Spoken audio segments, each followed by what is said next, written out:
जाएगा। एक से बढ़ के एक वक्ता है। क्रोध कांति भाई आदिवासी, एक पानी का कैंपर स्टेज पे पहुंचा दें, पानी का कैंपर स्टेज पे पहुंचा दें। थोड़ा ध्यान रखें के लिए हमारे आदिवासी कांति भाई आदिवासी। बहुत बहुत धन्यवाद संचालक महोदय। વધારે વાત नहीं करवी है। हेतु पहले हमारे मंच माते बैठेला जो कुर्सी पे बिठाए हुए हमारे समाज के महापुरुषों को नमन करते हुए, इस दुलेव की धरती, ये ऋषिदेव की धरती नहीं है, ये किसी राज्य की धरती नहीं है, ये दुलेव की धरती है, ये आदिवासी की धरती है। इस धरती पे रह रहे कानूवाड़ा के लोगों को हमारी ओर से धन्यवाद, जोहार, आभार। आपने ये बहुत बड़ा कार्यक्रम आयोजित किया, इसलिए आपको धन्यवाद करना चाहते हैं। अब बहुत सारे वक्ता बोल के चले गए, यहाँ कोई वोट नहीं मांगने आया किसी से। एक कान सुना दूसरे कान से निकाल दिया। ये भी बात करो न के भाई जी बात बढ़िया लगे, ये मन में नहीं दो बढ़िया तरह थकी ने जाई ने जे अपने लड़वान वे जी बेवान वे ये बात करते रहो। अब बात में ज्यादा बात नहीं करूंगा क्योंकि थोड़ी तबीयत भी खराब है और समय भी कम है। वक्ता बहुत ज्यादा है, दो तीन एमएलए बैठे हुए। इसके बाद में हमारे टेप के प्रदेशाध्यक्ष बैठे हुए हैं। बहुत सारे वक्ता बोलने वाले बाकी है, 2-3 महिला भी बाकी है। इसलिए मैं पॉइंट पे आ जाता हूं। अब ये बताओ मेरे को, एक पर्चा आपके बीच में निकाला था और किन किन के पास में ये पर्चा गया पता है आप लोगों को? अब पॉइंट पे बात करेंगे अपन लोग, क्योंकि दूसरी बातें तो हो गई। पॉइंट पे बात करेंगे तो ठीक रहेगा। एक पर्चा निकाला है आदिवासी परिवार का, उसमें लिखा हुआ है, ये 4 नंबर का पॉइंट है, यूडीए, जिसके लिए अमित खलाड़ी ने 2 साल पहले एक लंबा सा अभियान चलाया था और कपड़ा दुल्हे से लेकर उदयपुर तक पहुंच जाए, इतने साइन कर करके अंगूठे मार मार के हमने कलेक्टर को, प्रशासन को दिया था। और ये प्रशासन गूंगा बेहरा अंधा उस कपड़े को नहीं पढ़ पाया और यूडीए लगा दिया। और यूडीए लगा दिया था अपना मन क्या होता है, यूडीए है हो, कोई ऐसा पिता नहीं है। यूडीए का मतलब ये होता है कि तमार जमीन सरकार तमन के जाकर काढ़ी ले ले। और आदिवासी इलाके में 1 इंच भी जमीन सरकार की नहीं है, केंद्र सरकार की नहीं है, राज्य सरकार की नहीं है, न किसी और की है। ये सारी जमीन आदिवासियों की है, ये संविधान बोलता है। लेकिन आप लोग इस चीज को मानने के लिए तैयार नहीं है। इसलिए आने वाले समय में बहुत मामला खतरनाक होने वाला है। ये चौथा पॉइंट था इसके अंदर। इसके बाद में आपका पॉइंट एक और है, यहां पे आपका एक डैम बना हुआ है कागदर। कागदर डैम का पानी क्या कागदर के ऊपर वाले लोगों को लिफ्ट कैनाल से मिल रहा है क्या? मुझे बताओ, कोई लिफ्ट कैनाल से तुम्हारे क्षेत्र में पानी आवे? अटे पानी आवे जहां कोई पानी नहीं आता है। पानी जा रहा है बहुत नीचे और सारी आदिवासी की जमीन चली गई। तो हमारी मांग ये है कि कागदर का पानी पहले आसपास के सारे गांवों को मिलना चाहिए, उसके बाद में बचे तो सबको मिलना चाहिए, नहीं तो बंद कर दो पानी। और मैं बंद करवाऊंगा हूं।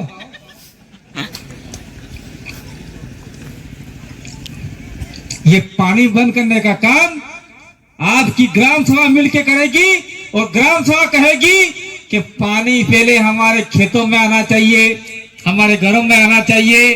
बचेगा तो हम बाहर को देंगे, नहीं तो नहीं देंगे, जाओ घंटा नहीं मिलेगा।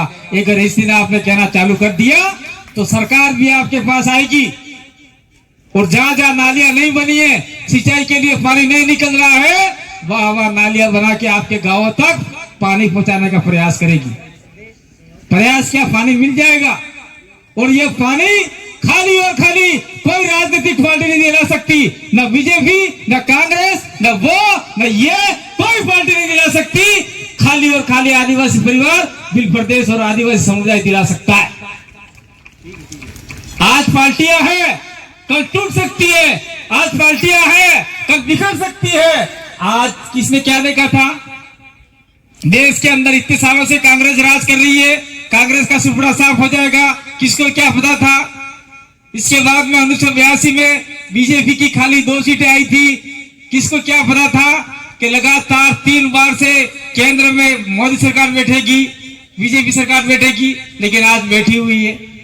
किसको क्या पता था राजस्थान में सरकार बदलती रहती है और राजस्थान में एक चिट्ठी सरकार बैठेगी वजनलाल, वो बैठ गई आज की तारीख में।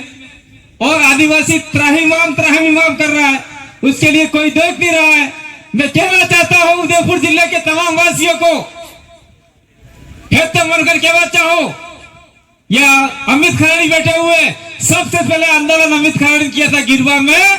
क्या आपने एक बहरी ने सीतरू खाई क्यों? सीतू माता पर जू बगड़ा फिर पाकर साड़ा ले गई थी और अमित खराड़ी ने आंदोलन खड़ा किया और वहां से बहुत सारे आदिवासियों को जेल में डाल दिया गया, मुकदमे कर दिए गए। और अमित खराड़ी को धन्यवाद इसलिए दे रहा हूं कि वो अकेला बंदा था, लेकिन मैंने फोन से चर्चा करके कहा कि आप लोग लगे रहिए, जो हो सके हम करेंगे। और आज तक न्याय नहीं मिला, आज तक लड़के पेशियां कर रहे हैं। इसी एवज में हमने फलासिया को लेकर, गोगुंदा को लेकर उदयपुर जिला कलेक्ट्रेट पे धरना लगाया। पर कौन है तुम हो जुरेंगे भाई? कई खबर इसने ये धरना है लगा रहे हैं। ये धरना इसलिए लगाया था कि आदिवासियों की जान बचा पाए, आदिवासियों की स्वाभिमान बचा पाए। और ये तो धरना लगाए 8 मनखन तक खाई क्यों चित्रू खाई क्यों? और बावजूद भी मैं एक बहुत बड़ी बात बता के जाना चाहता हूं आपको। जब आदिवासियों को शेर खा गया, सरकार हो, कलेक्टर हो या कोई भी हो, वो आदिवासियों की जान की कोई कीमत नहीं है। एक कुकड़ा ने कीमत कट ली है, एक बोकड़ा ने कीमत कट ली है। हमारे बीच में ये आफ्ताब मकरानी और ये शायद दो तीन और मकरानी साहब आए हैं, मुस्लिम भाई आए हैं। बकरे ईद के लिए जाते हैं, 1 लाख में बोकड़ो मळे, 80,000 में बोकड़ो मळे। मैं अपने मन का मरीज है तो कटला आले 50,000, कटला आले 50,000। एक बोकड़ा ने कीमत थी कि भी आदिवासी ने कीमत कम है कम है। आपने में ताकत नहीं है। और जिस दिन आदिवासी जाग गया और उदयपुर जाके धरना लगा लिया और उदयपुर पूरे शहर को फुल बना दिया, उस दिन आपके सामने करोड़ों रुपया सरकार लेके आ जाएगी कि आदिवासी उठो, आपके मुआवजा ये रहा, आप जगह खाली करो। ये सरकार को घुटने फिरा सकते हैं, ये ताकत आपके अंदर है। ये बात हम आपको बताने के लिए आए। फलासिया में श्यार सुरन खाई क्यों, गोगुंदा में श्यार जड़न खाई क्यों? कोई तैयार नहीं है। और मन्नालाल रावत नाटक कर रहा है। लिखो इसको, इस वीडियो को प्रचार करो, बढ़िया तरीके से आपका ऑनलाइन करो। मन्नालाल रावत भाई है, मैं तो ये मानता हूं, न तो वो मीणा है, न भील है, न आदिवासी है। मन्नालाल रावत उधर के जो जोधपुर साइड के जो रावत है वो ओबीसी रावत है, वो आदिवासी नहीं है। इसलिए वो भीलों का विरोध कर रहा है। क्या वो आदिवासी होता तो अपना विरोध करता? एक भील भाई करे, भील ने विरोध करे, एक मेरा दूसरे मेरे का विरोध करता है, ये घरासिया भी नहीं है। इसीलिए मन्नालाल रावत को कुछ अता पता ही नहीं है। मानगढ़ के चौथे पर क्या हुआ, किसी दुर्लभ के अंदर क्या हुआ, मंदिर के लिए कौन मारा, कोई खबर नहीं है। और आप लोगों ने उसको चाट खाकर, दारू पीकर वोट दे दिया और उसको जिता दिया। और आज आपके पिछवाड़े पे लात मार रहा है।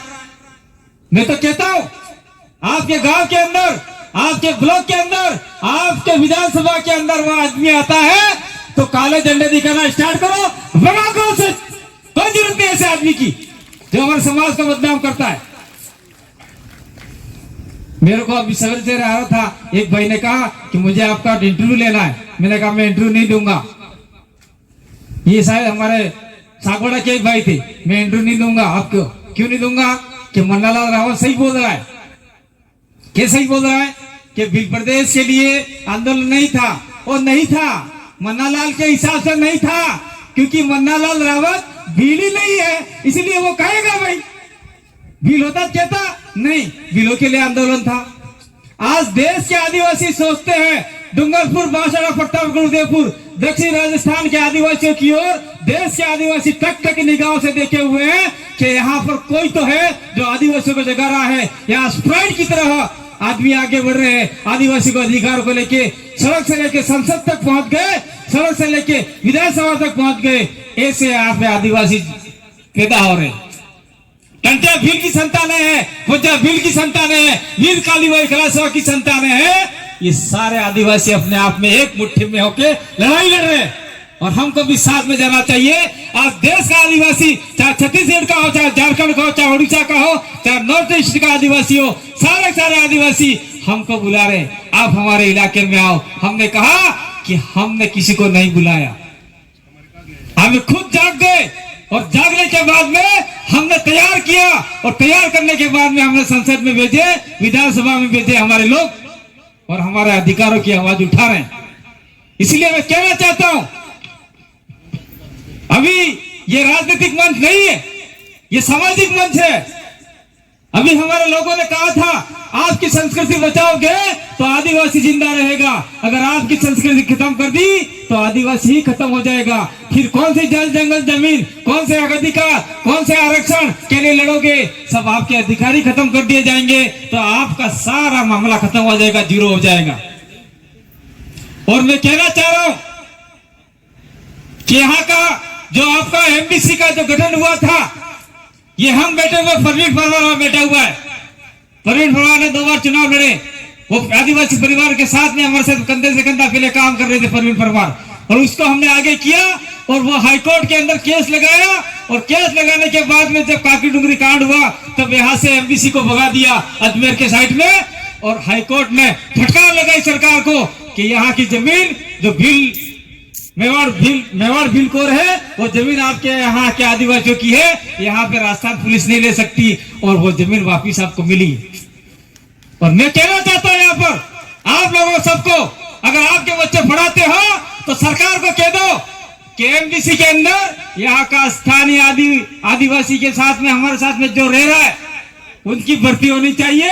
बाहर के लोगों को बेड़ करो, और जो यहाँ भर्ती करने आए उसको भगाओ यहाँ से, कोई जरूरत नहीं है। यहाँ पर आपके बच्चे नौकरी के लिए दूसरी जगह जाए, परीक्षा लेने के लिए दूसरी जगह जाए।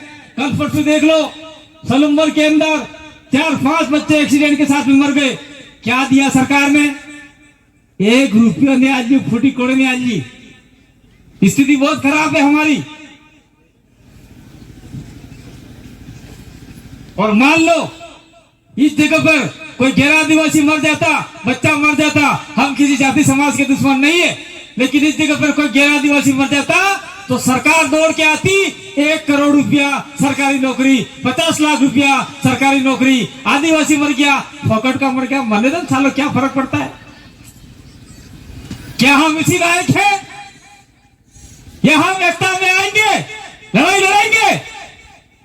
ये किसी ने जी लड़की, एक आदमी हमारा मारा गया। मैं धन्यवाद देता हूँ विलोकपाल के सारे आदिवासियों को, जिसने आपका यहाँ की दान पेटी की चाबी नहीं दी, और आज भी एक चाबी, दान पेटी की चाबी विलोक के आदिवासियों के पास में है, और एक चाबी यहाँ मंदिर वालों के पास में। जब भी दान पेटी खोलती है, चाहे 1 लाख रुपया निकला, चाहे 2 लाख रुपया निकला, आधा आधा बंटवारा होता है कि नहीं होता है?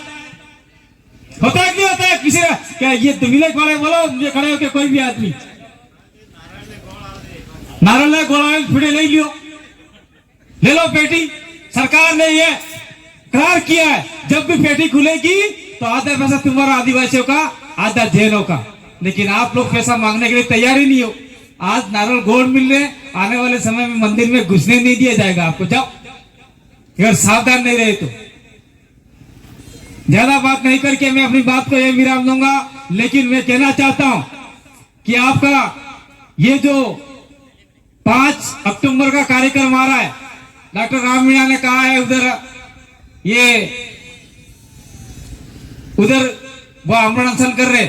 लेकिन मैं कहना चाहता हूं कि हम हर साल कार्यक्रम करते हैं पानरवा के अंदर, वहां पर ये आपका पंजाब भील का जन्म स्थल है, वहां पर जगदीश भाई मन्नारे वहां कार्यक्रम करते थे। हम दिन रात एक करके वहां कार्यक्रम सफल बना देते और 5 तारीख को वहां आप सभी को आना है। और इसके बाद में, इससे पहले हम लोग एक बालिका थी आदिवासी जो भीलवाड़ा के अंदर मूक बधिर, मोड़े बुबड़ी, कानी बेरी, एवी सूरी हाथी, एक राजपूत समाज नो डोहो 58 साल नो डोहो એને ઇજ્જત લૂટી નાખી, કપડા ફાડી નાખ્યો ને એને મારે કેસ કરવા હારું આ પોલીસ વાળા તૈયાર નહીં ભાઈ। ये स्थिति આપણા વાળા હાથમન का હતી। એટલે અમે 2 તારીખ દાડે मेरा खुला चैलेंज है, राज्य सरकार हो, कोई भी सरकार हो, रोकना चाहे तो रोक लेना, कांतिभाई आदिवासी जरूर भीलवाड़ा जाएगा और उस बच्ची के लिए लड़ाई लड़ेगा। मैं देश के किसी कोने में हो या राज्य के किसी कोने में हो, हमारे आदिवासी के साथ में कोई भी मजलूम होता है, अत्याचार होता है, मैं जरूर पहुंचता हूं। साथ साथ में यहाँ का एसटी है, आपका ओबीसी है, आपका माइनॉरिटी है, जो हमारे साथ में सैकड़ों साल से रहता आया है, उनके साथ में भी शोषण अत्याचार होगा तो निश्चित रूप से हम कंधे से कंधा मिला के लड़ाई लड़ेंगे। ये बात मैं कहना चाहता हूँ। ज्यादा बात नहीं करके थावरचंद डामर अभी एमएलए साहब बोलने बाकी है, उमेश डामर एमएलए साहब बोलने बाकी है, जयकृष्ण पटेल એટલે પટેલ એટલે પેલા પટેલ नहीं भाई हो, वो मैंने पहले ही कहा है कि पटेल इनकी पदवी है। जैसे आपने गमेती है, खराड़ी को लोग उधर गमेती बोलते हैं, तो उसको जयकृष्ण पटेल साहब डेंडर हो क्या हो? ये डेंडोर है, अधिकतर हम बांसवाड़ा के डेंडरों को पटेल बोलते, तो ये आदिवासी पटेल हैं। वो बाकी है, दिनेश भाई खानन बाकी है, एक महिला बाकी है, और हमारे डूंगरपुर से आए कुछ साथी बाकी है। इन सब की बात सुन के जाओगे। और मैं एक बात और कह के जाना चाह रहा हूँ, यहाँ जो कार्यक्रम था है, कार्यक्रम ने दिमाग में उतारी जाऊ है और घेर घेर ले जाऊ है, और घेर घेर ले जोगा तो के काटे टेम लवेगा, के विवाह जवेगा, अणम जाइन तमे बात करोगा तो निश्चित रूप से कि आपका काम सफल थाएगा। और एक बात मैं लास्ट में फिर कहूं, थाई सके क्या मैं बुहा फाड़ बोलो, माइक फटी जाए बोलो तो पेला खाकी ड्रेस वाला हमें कड़ाक मुकदमा फसावी दी, फसावे नहीं हो। एक बात ऊपर से आदेश आएगा क्या करेंगे? ये मतलब आदिवासियों को जो बोल रहा है उसको फंसा सकते हैं, जेल में डाल सकते हैं, हत्या की जा सकती है, मारा जा सकता है, दबाया जा सकता है, आदमी को किया जा सकता है, लेकिन विचारधारा को कभी मारा नहीं जा सकता, कभी जेल में नहीं डाला जा सकता। विचारधारा को आगे बढ़ाइए, और विचारधारा को आगे बढ़ाएंगे तो निश्चित रूप से हमारे समाज को फायदा होगा। मैं पुलिस भाई के जो भाई आए हुए हैं उनसे कहना चाहता हूं कि जो भी लीगल काम है उसका हम कंधे से कंधे मिला के आपके साथ में है, लेकिन हमारे लोगों को बेकार काम के फंसाने का काम करोगे और जेल में डालने का काम करोगे तो हमें भी आपके खिलाफ मोर्चा खोलना पड़ेगा। खोलेंगे, लड़ेंगे और हमारे लोगों को जिताएंगे। ये बात कहना चाहता हूं। दूसरी बात मैं कहना चाहता हूं, मैं यहाँ के तमाम भाइयों को कहना चाहता हूं, ये भाई बेटे ने कहना चाहूँ, नाराज मत होना भाई, नाराज मत होना, मेरे वीडियो जाए नाराज मत होना। अरे घर में कुकड़ खाना दाना नहीं, घर में मुर्गा खाए इतने दाने नहीं है, लेकिन 2.5 लाख की मोटरसाइकिल आएगी। कितने की आएगी? 2.5 लाख की मोटरसाइकिल आएगी, और वो आपका एवरेज देगी मात्र 20-25 किलोमीटर की एवरेज चलेगी, और एक साथ देश का पेट्रोल डालेंगे, और बच्चे ऐसी बाइक चलाएंगे न बेग बट चाह टकराएगी, न मुझको फाटी जाए, न इन्हें आमलेट बनी जाए, लोग मर जाते हैं। तो ऐसी बाइक लेने वाले माँ बाप को कहना चाहता हूँ कि ऐसी बाइक मत दिलाओ बच्चों को, उसको स्कूल भेजो, पढ़ने भेजो। और दूसरी बात कहना चाहता हूँ, मैं साथ साथ में मैं मोबाइल की बात नहीं करता, फिर भी कह के जाना चाहता हूँ, जो जितने जरूरत है उतने मोबाइल लाओ। एक घर में 10 मोबाइल 5 मोबाइल हड़ा करना। एक मोबाइल में आज की तारीख में 84 दाड़ानो लगभग 1000 रुपये का रिचार्ज होता है। अगर 3 मोबाइल होंगे तो आपके 3000 रुपये ये ऐसा हो जाएगा। और मैं सबसे कहना चाहता हूँ, पुलिस प्रशासन से भी कहना चाहता हूँ, जो हमारे आदिवासी हैं और आपका एससी है, आपका ओबीसी है, जो भी लोग हैं, मैं उनको कहना चाहता हूँ, आप ऐसी सेवाओं में हैं जहाँ के लिए आपने एक शब्द भी बोल दिया तो सरकार आपके पीछे पड़ जाएगी और आपको सस्पेंड भी कर सकती है। इसलिए आपके बच्चों की हिस्से की लड़ाई हम लोग लड़ रहे हैं, हमारा साथ दो, आने वाली पीढ़ी आपको दुआएं देगी। अगर साथ नहीं दिया तो मैं दावे के साथ कह सकता हूं, आने वाली पीढ़ी नौकरी नहीं लगेगी तो आपको बद्दुआ जरूर देगी। जो भी लोग हैं उन लोगों को कहना चाहता हूं कि हमारा साथ दीजिए और हम लोग आपका कंधे से कंधा मिला के आपके अधिकारों को दिलाएंगे और आने वाले समय में हम और ज्यादा मिलेंगे, लंबी बातें करेंगे। वक्त बहुत सारे बाकी है। लास्ट में अपना एक नारा देता हूं, उसको आप लोग, मैं बोलूंगा मान रहे सम्मान रहे, आप बोलेंगे बिल प्रदेश का नाम रहे। बोलो मान रहे सम्मान रहे, मान रहे सम्मान रहे, बिल प्रदेश का नाम रहे। बहुत बहुत धन्यवाद, आभार, जोहार, जय आदिवासी, जय बिल प्रदेश। बोलिए दुड़ाबासी की जय। अरे मैं दुड़ाबासी जय बोला तो मोड़ो निम्न हूँ, बोलो दुड़ाबासी ने जय। बहुत धन्यवाद।